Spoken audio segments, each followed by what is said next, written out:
This is my second season backcountry skiing, so I figured it was time to take an Erie Level 1 rec course to build my skills in avalanche safety and backcountry decision making.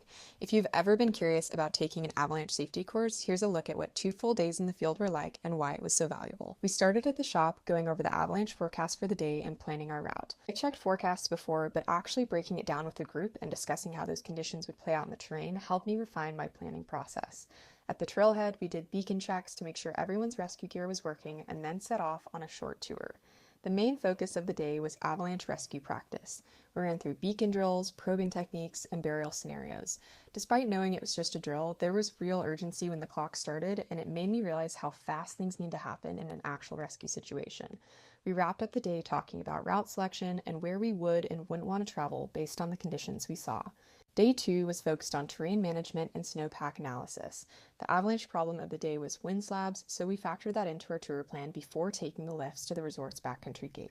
Once we got into the backcountry, we started looking at the terrain through a different lens, not just where we could ski, but where the snow was accumulating, how the wind had affected the slopes, and where the biggest risks might be. Digging snow pits was one of the most interesting parts of the course. Seeing the layers up close, the weak points, the crusts, the changes from different storms, it gave me a whole new perspective on how avalanches form.